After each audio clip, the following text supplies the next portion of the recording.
من الشيطان الرجيم بسم الله الرحمن الرحيم سبح لله ما في السماوات وما في الأرض وهو العزيز الحكيم هو الذي أخرج الذين كفروا من أهل الكتاب من ديارهم لأول الحشر ما ظننتم أن يخرجوا وظنوا أنهم مانعتهم حصونهم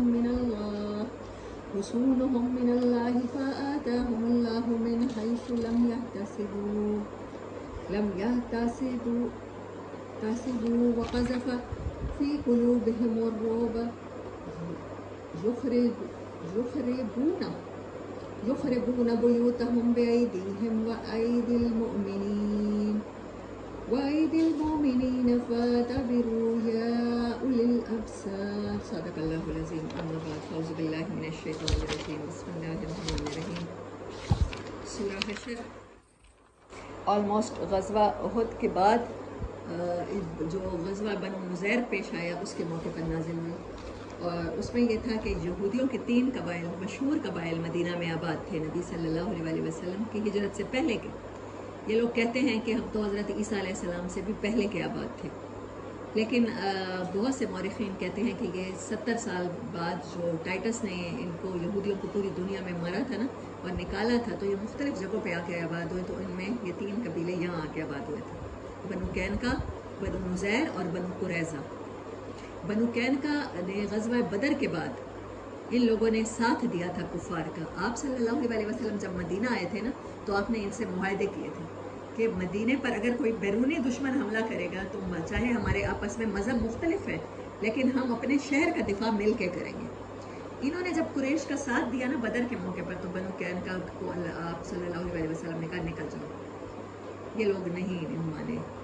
آپ نے ان کا محاصرہ کیا، 10-15 دن محاصرہ رہا. پھر یہ انہوں نے ہتھیار ڈال کے امان طلب کی. یہ کہتے تھے قریشیوں کو تو لڑنا نہیں آتا، ہم سے واسطہ پڑا. ان میں 700 لوگ لڑنے والے سپاہی تھے اور ان کا پیشہ بھی تھا یہ مدینے میں نا لوہار کا کام کرتے تھے، تلواریں گھڑنا، ظروف سازی کرتے تھے، اس طرح کے کام کرتے تھے. تو ان کے پاس اسلحہ بھی بہت تھا اور لڑنے والے بھی. تو کہتے تھے ہم لڑیں گے تو ہم فتح پا جائیں گے. خیر ان کو آپ صلی اللہ علیہ وسلم نے نکال دیا. یہ سارے گروہ بعد میں خیبر میں جا کے آباد ہوتے گئے. تبوک، خیبر، ایلا، یہ سارے مقامات جو ہیں یہاں پر یہودیوں کی آبادیاں ہو گئی، مدینہ سے نکل گئے. آج بھی آپ دیکھیں یہ لوگ مدینہ کو ٹارگٹ کیے ہوئے ہیں. یہ سمجھتے ہیں ہمیں وہاں سے نکالا گیا تھا تو ہم وہاں دوبارہ آئیں گے تو ہمیں عروج ملے گا. گریٹر اسرائیل کی حدود میں یہ مدینہ کا علاقہ بھی لیتے ہیں. اسی لیے ریاض میں دجال کے لیے جو شہر بنایا جا رہا ہے تو ان کے مقاصد اس اسکیم کو اس طرح سے بھی سمجھا کریں آج کے دور میں بھی. اچھا پھر بنو نذیر نے غزوہ احد کے موقع پر کعب بن اشرف تھا ان کا سردار تھا یا کوئی بھی تھا بنو نذیر کا بڑا. کعب بن اشرف اس نے جا کے ان کو قریشیوں کو کہا مرثیے لکھے بدر کے، ان کے جو ابو جہل وغیرہ مر گئے تھے ہلاک ہوئے تھے ان کے اوپر مرثیے لکھے. ان لوگوں کو کہا کہ تمہارے اوپر بڑا غم کا پہاڑ ٹوٹا ہے، اپنا بدلہ لینے آؤ. اسی کی کوششوں سے یہ 3 ہجری میں غزوہ احد ہوا تھا. ان کی غداری بھی ثابت ہو گئی تھی. جب مسلمان شہید ہوئے تو یہ بڑا خوش ہوئے. تو آپ صلی اللہ علیہ وسلم کے بارے میں اس نے ہجویہ باتیں بھی کی، ہجویہ اشعار بھی کہے. اب کہا جاتا ہے آج کے دور میں کہ جو نبی صلی اللہ علیہ وسلم کی توہین کرتا ہے تو اس کو سزا وہی ملنی چاہیے جو کعب بن اشرف کے لیے. حالانکہ کعب بن اشرف بہت بڑا منافق تھا، بہت بڑا سازشی تھا. اس نے معاہدہ توڑا. اس کے وہ جرم اتنے تھے کہ آپ نے صرف ذاتی وجہ سے انتقام نہیں لیا اس سے، اس کے سارے جرائم کی سزا دینے کے لیے آپ نے ایک صحابی کی ڈیوٹی لگائی تو انہوں نے جا کے اسے قتل کیا. لیکن اس کے باوجود بنو نذیر شرارت سے باز نہیں آئے. انہوں نے نبی صلی اللہ علیہ وسلم کے خلاف یہ سازشیں جاری رکھی. غزوہ احد میں بھی ساتھ دیا. یہ غالباً 3 سے 4 ہجری کے درمیان کا واقعہ ہے جب غزوہ بنو نذیر ہوا. سورۃ حشر اس موقع پہ نازل ہوئی. اب پھر انہوں نے قلعہ بند ہو گئے اور کہا مسلمانوں کا مقابلہ کریں گے. ان کے باہر بڑے اچھے کھجور کے درخت تھے سارے قلعے کے گرد. ایک تو باؤنڈری وال بڑی مضبوط تھی، انہوں نے کہا مسلمان کبھی نہیں توڑ سکیں گے. اور پھر کھجور کے درخت بھی تھے. نبی صلی اللہ علیہ وسلم نے صحابہ کو کہا کہ وہ کاٹو. اب انہوں نے کہا یہ کیسا نبی ہے، نبیوں کو تو درختوں کی اہمیت کا پتہ ہوتا ہے، وہ تو سبزہ نہیں کٹواتے. تو اللہ نے آیات نازل کی. اب آئیں گی نا، آپ جیسے آپ کو میں واقعہ بتا رہی ہوں پھر آپ کو سمجھ آتی جائے گی آیات کہ ان میں سے اچھا پھل ہوتا ہی نہیں تھا. اور اسٹریٹجی کے لیے اگر کوئی حکمت عملی بنائی جائے تو اس میں اگر درخت کاٹنے بھی پڑے اور پل توڑنے بھی پڑے تو آپ کر سکتے ہیں. اس سے جنگ کی حکمت عملی ملی ہے مسلمانوں کو. تو شروع کرتے ہیں اس کو. یہ پس منظر ہے جو یہودیوں کا وہاں پر مدینہ میں جو آباد تھے. ٹائم بتائیے گا. بسم اللہ الرحمن الرحیم. اس کی بھی 24 آیات ہے جی. وہ پچھلے کی بھی 22 تھی. 24 59 نمبر سورہ. 60 صورتیں اس کے ساتھ ہماری کمپلیٹ ہو جائیں گی اس کے بعد والی سے.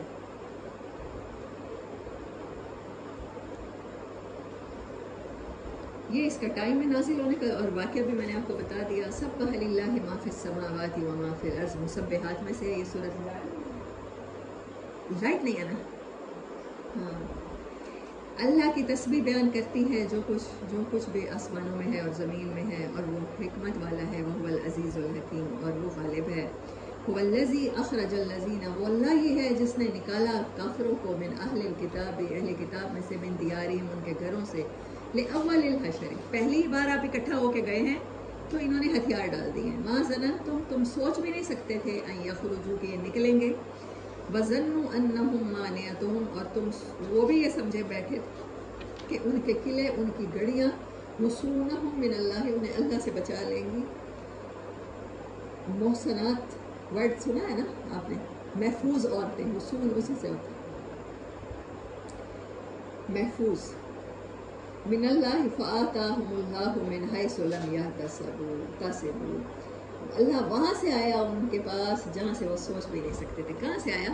اللہ نے ان کے دلوں میں روب ڈال دیا. ان کو ڈپریشن اور خوف میں ڈال دیا. مسلمانوں نے محاصرہ کر لیا، اب تو ہم نہیں بچتے. مسلمانوں نے ابھی کوئی تیر نہیں چلایا، کوئی تلوار نہیں چلائی، کوئی کچھ بھی نہیں کیا. اللہ نے ان کے دلوں میں روب ڈالا اور اللہ نے قلعہ فتح کروا دیا. یہ لوگ بھی، ان کو بھی کہا گیا تھا کہ اسلحہ چھوڑ کے باقی سب کچھ لے کے چلے جاؤ. انہوں نے کیا کیا تھا؟ ان کو لگا تھا ہمارے گھر بڑے اچھے بنے ہوئے ہیں، سویلائز ہیں. انہوں نے وہ بھی توڑ کے گئے تھے سب کچھ کہ مسلمانوں کے کام کچھ نہ آئے. لم یحتسبوا وقذف. اور اللہ نے ڈال دیا تھا فی قلوبہم الرعب. ان کے دلوں میں رعب. یخربون. انہوں نے خود خرابی کی. بیوتہم. انہوں نے گھر توڑے تھے نا، اللہ ان کو یخربون کہہ رہا ہے، خرابہ کیا. بے ایدیہم. اپنے ہاتھوں سے. وأیدی المؤمنین. اور مسلمانوں کے ہاتھوں سے. انہوں نے اپنے گھروں کو اتنا ڈیمالش کیا کہ دوبارہ یہاں پر کوئی آئے ہی نہیں.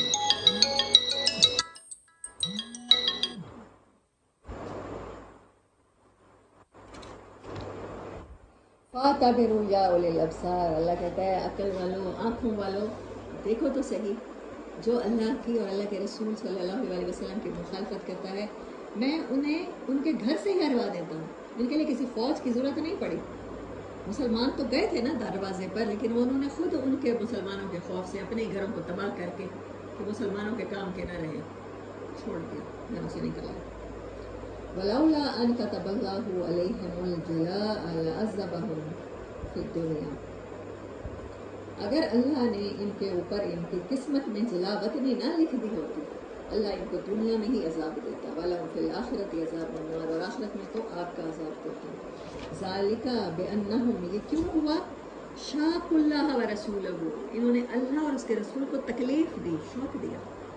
انگلش میں بھی شوق کا مطلب ہوتا ہے جھٹکا دینا، اور یہاں بھی شاق علیحدہ کر دیا، ٹیئر کر دیا، تکلیف پہنچائی. وَمَن يُشَاقِ اللَّهَ. اللہ کہتا ہے صرف انہوں نے نہیں دیا، انہوں نے دیا تو ان کے ساتھ یہ ہوا. قیامت تک یاد رکھنا، جو بھی اللہ اور اس کے رسول کو تکلیف پہنچائے گا اس کے لیے شدید عذاب. وَمَن يُشَاقِ اللَّهَ فَإِنَّ اللَّهَ شَدِيدُ الْعِقَابِ. اس کے لیے بڑا سخت عذاب ہے، اللہ اس سے انتقام لے گا. مَا قَطَعْتُم مِّن لِّینَةٍ أَوْ تَرَكْتُمُوهَا قَائِمَةً عَلَىٰ أُصُولِهَا. تم چاہو تو انہیں کاٹ ڈالو، ان کا بیکار پھل ہے.